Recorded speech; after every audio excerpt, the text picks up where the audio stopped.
Hello there and welcome to a brand new save where we're going to take WWF from 1992 and attempt to get as close to the modern day as we possibly can. It's going to be a long one, it's going to be a tough one, but the structure of what we're going to do is for the first year from 1992 to 1993 we're just going to have Superstars. Every Friday we're going to have a 2-hour episode of Superstars. And then, starting from January 1993, we'll replace Superstars with a 1-hour episode of Monday Night Raw. And at that point, we'll probably do 2 episodes, in a single episode. Or probably we'll work that out closer to the date. That's episode 52. Well, 48 technically in game.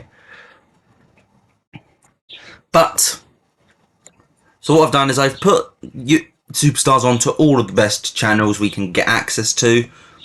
So, we've got big in USA, big in Canada, big in the UK, big in Europe, medium in Mexico and Japan. Couldn't get anything in Oceania or India.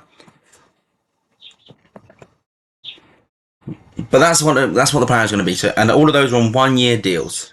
So this Superstars deal will end at the start of 1993, just in time for Monday Night Raw to come in. I'm excited. So where are we holding this first episode of 1992? Well, the Milwaukee Auditorium in Milwaukee, Wisconsin. It's a nice little Northern Territory seat. Let's see what we can do with well, not Monday Night Raw. That's not yet. It's going to take me a while to not get used to not saying Monday night. Friday night Superstars. And so we've got 12,196 in the Milwaukee Auditorium, which I believe is a sellout. I should know, we were literally just looking at the screen. But we kick off with Jack Tunney broadcasting. And he's announcing that in the 1992 Royal Rumble match, the WWF World Heavyweight Championship will be on the line and will be awarded to the winner of the Rumble. I don't know if this had already been announced in real life, because obviously the title's been vacant for a while. I don't know when it was announced the title was going to be fought in the Rumble, but I'm doing it here just so we can establish that as canon in this universe. So, Jack Tunney announces that.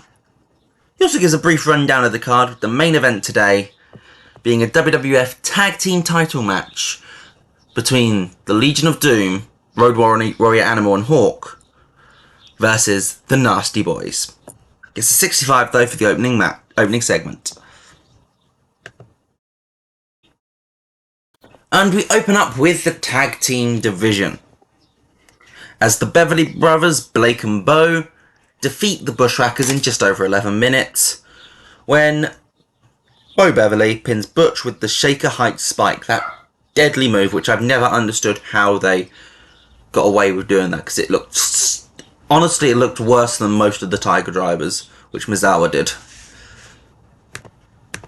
But, just letting you know, our commentary team for this show is Vince McMahon, Gorilla Monsoon, and Bobby the Brain Heenan.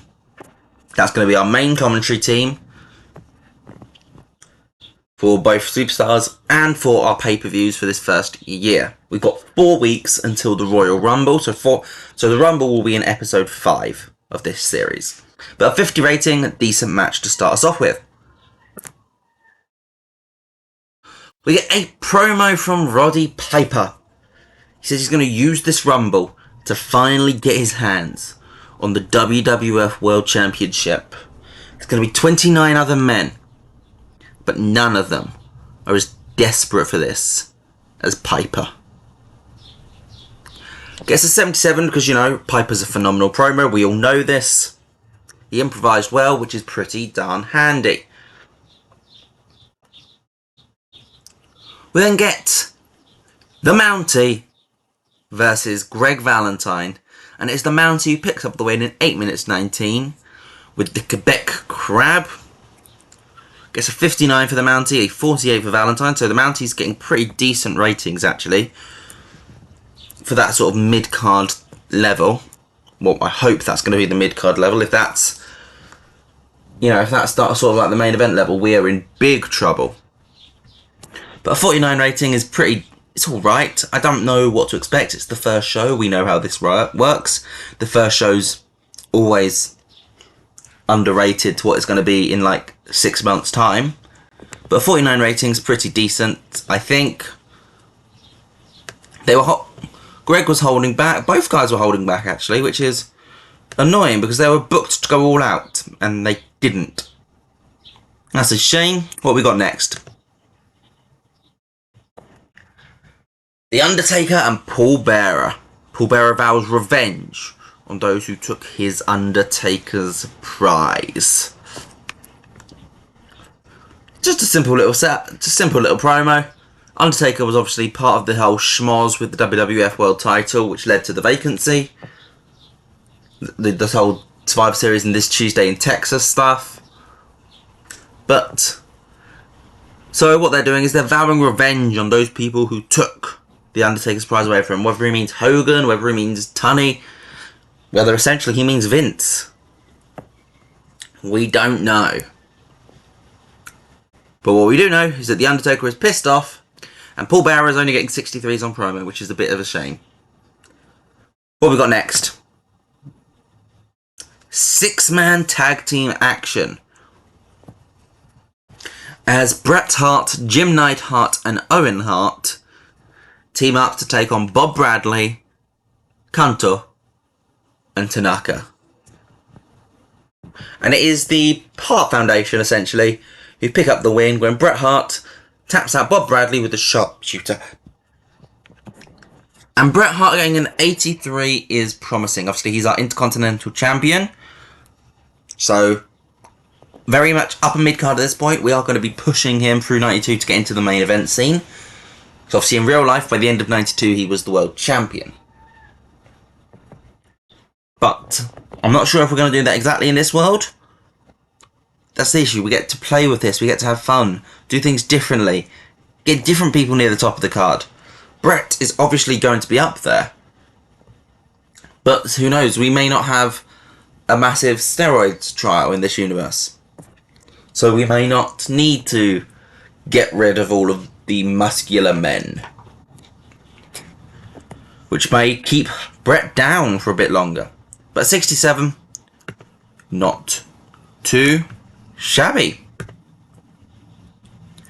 We then get Money Inc. backstage. They're issuing a challenge for the Royal Rumble to the Road Warriors when they're interrupted by the New Foundation, who are of course just coming back into the back after finishing their match. And the New Foundation are like, hold on, no. You don't just get to call your shot like that. If you want to face the tag champions, you've got to earn it. As such, we set up a match next week.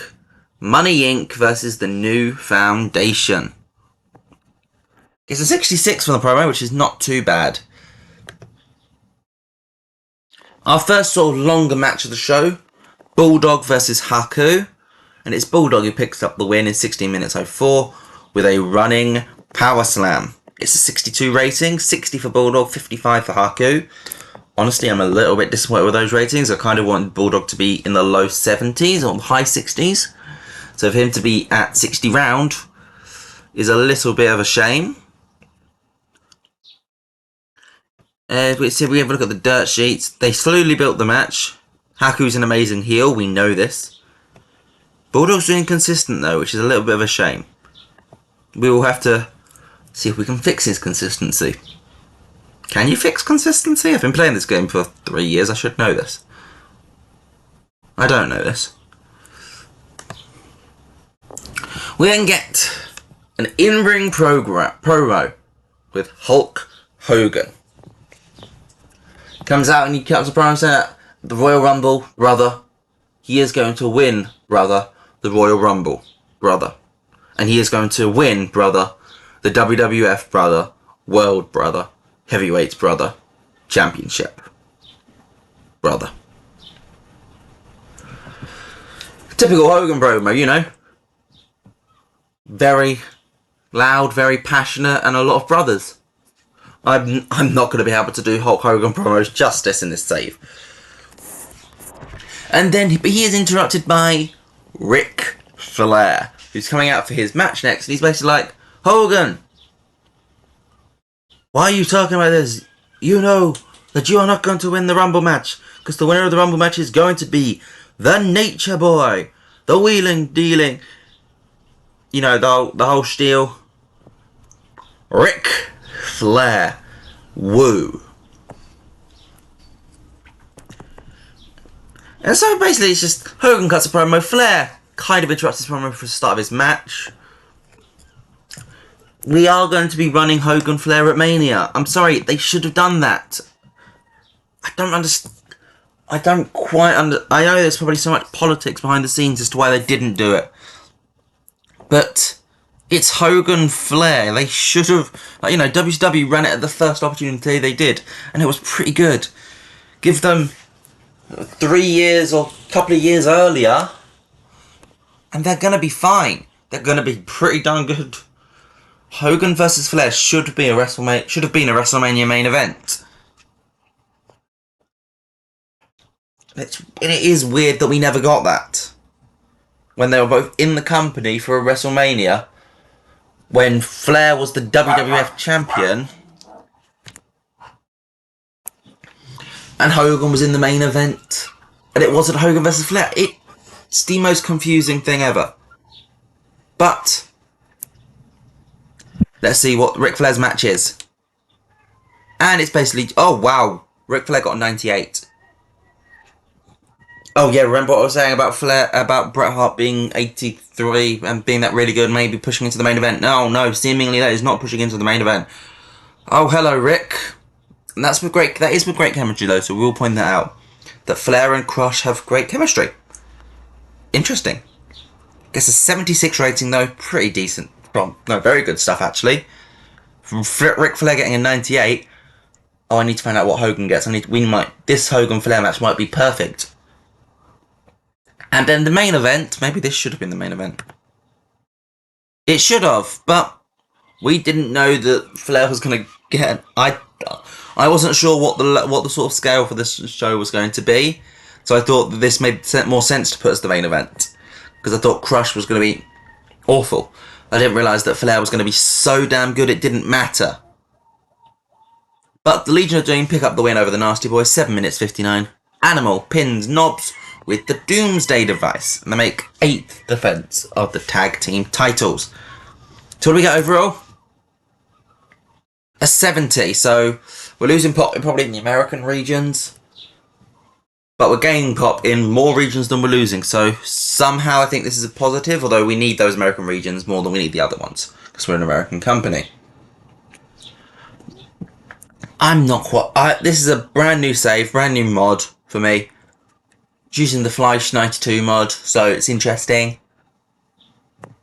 It's designed to go all the way up to modern day, so we should be able to do that. But let's find out what's going to happen in the next episode. I'll see you guys then. Goodbye.